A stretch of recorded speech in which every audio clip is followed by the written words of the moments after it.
Okay, we're back. Welcome back to part 2. So, get my wire here lined up.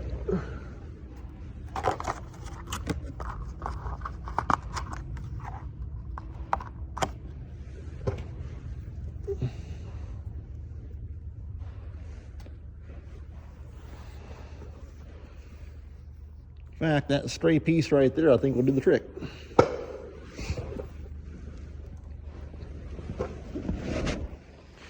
Get my connectors dug out of my pocket.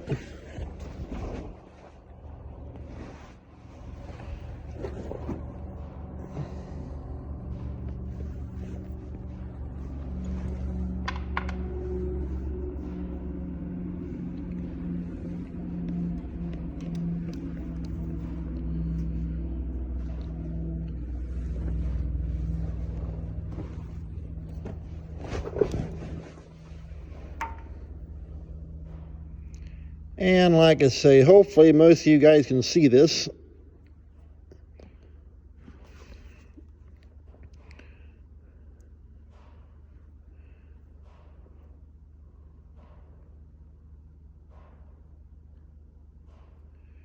Try to sit just right so that my camera picks it up also. Okay. That's got that one pinched on there.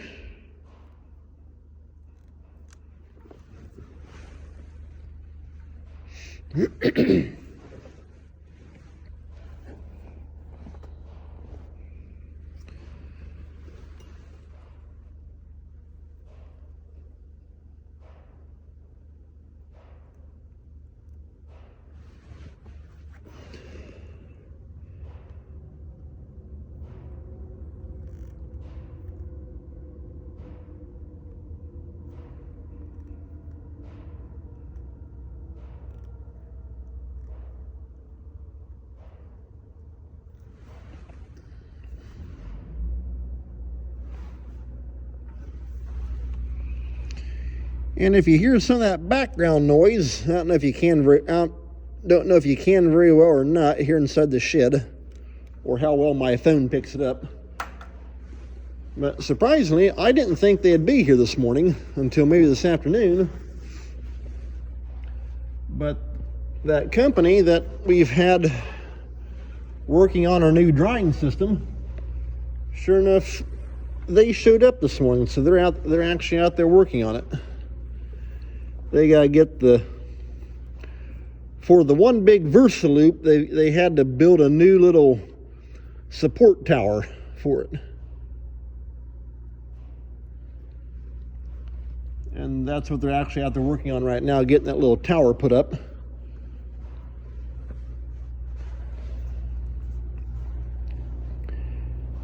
Because I didn't realize it, but those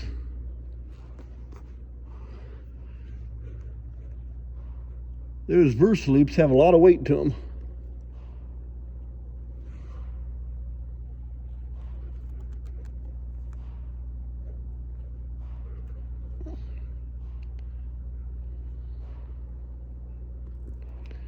Now, some of the ones, I'm not sure how much they weigh.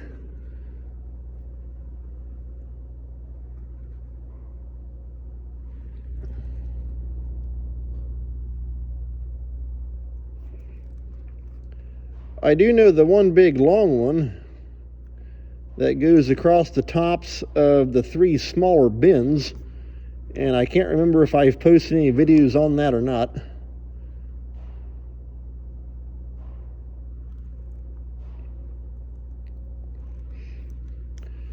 They said that one weighs about, I think it weighs about 3,000 pounds.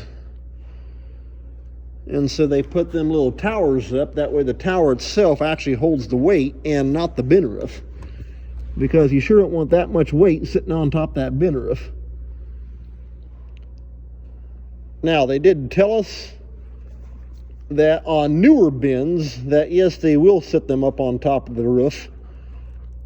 Which makes sense, because that newer bin and everything, it's a lot stronger and that kind of stuff. Yep. And that one just popped off.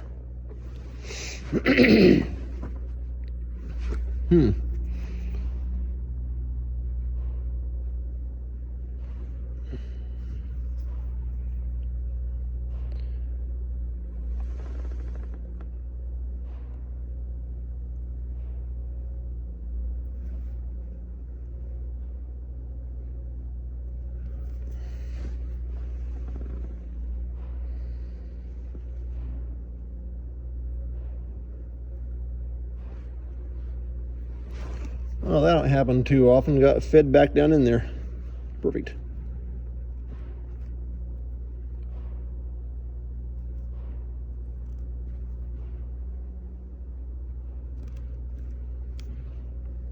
Okay, that's got that one pinched in there. And like I say, I'm going to take that liquid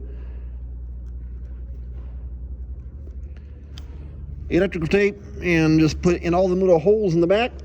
That'll seal it shut and it'll be good to go. Now I just got to watch here.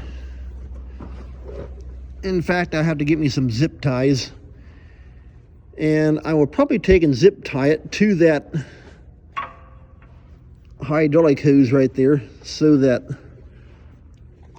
it can't get jerked or get pulled apart and get smashed again.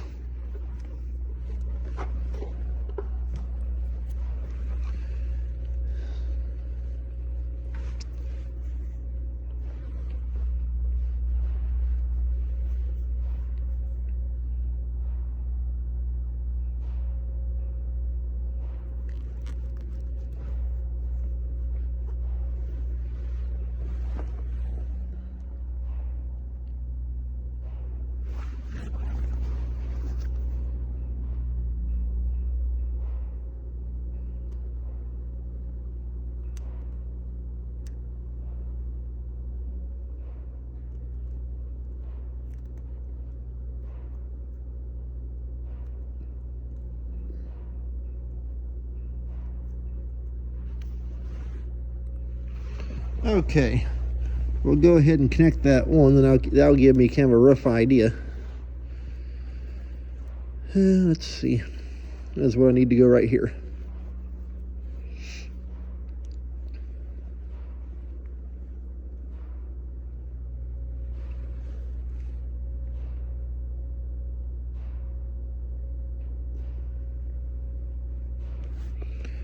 Because you don't want so much slack hanging down that as this begins to unfold, it drops down and hangs and gets smashed again. So let's see what we can do.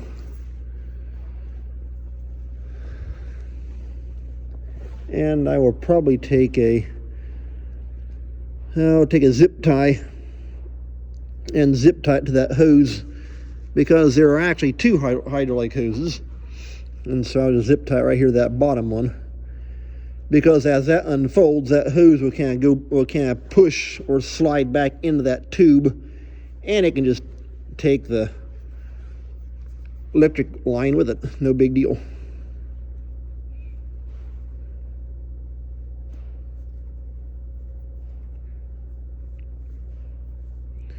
Well, that don't look too bad right there. All right, that's got that one.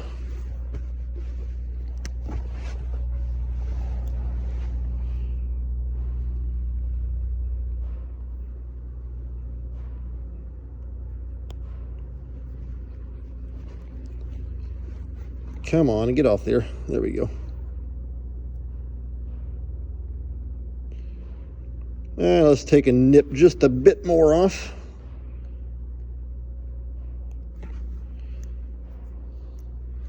All right, that's got that one. Now we'll take, since both of these here are the same length,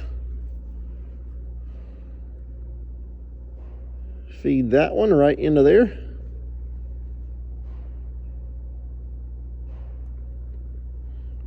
Like that, and we'll crimp it.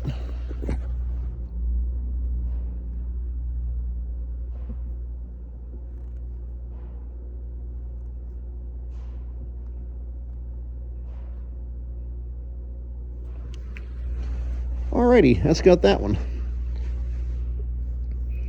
Now I just need a chunk of wire for the other side, and that'll have the circuit back to normal again. Okay, get my piece of wire here. We'll go ahead and get it connected in on this side. Well, I'll take that back. It would help if I wouldn't cut that insulation off. Would make quite the difference. There we go.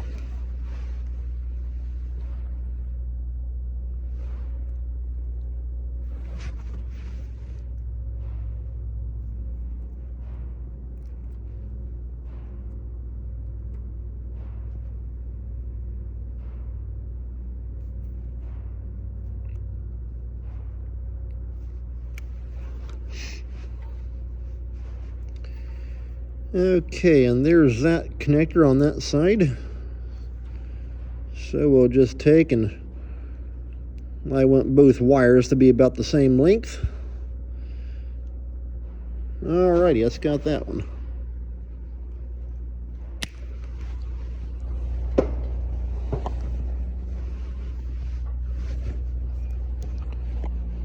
Sometimes these cutters right here are actually easier because it's got the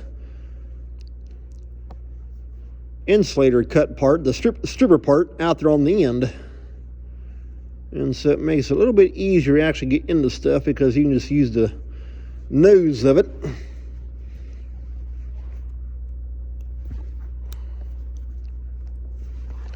As opposed to these here clear down at the base. So okay.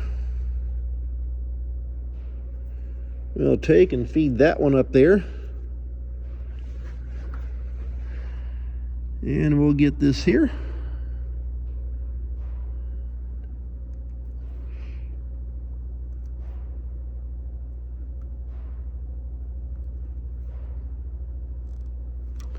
And there we go.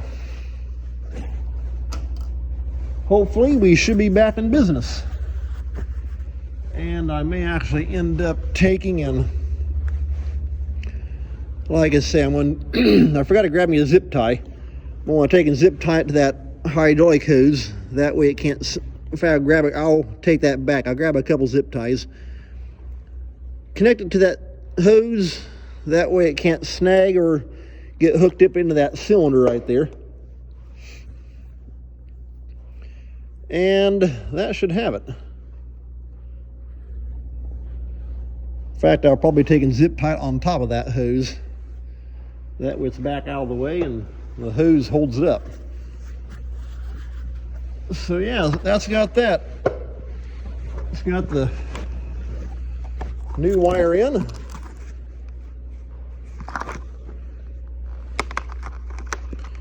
And the old bag connector part cut out. Well, the smashed part.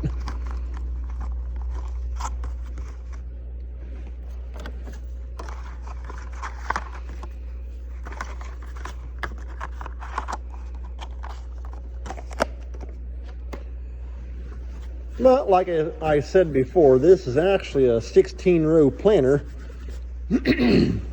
set up on a 12-row wide configuration. And so it's a 1630 frame and or a 12-row wide planter, take your pick. And so we still run wide rows. And it's always worked good for us. Yield wise, we get just as good as our neighbors do around here. They all get the same as what we get.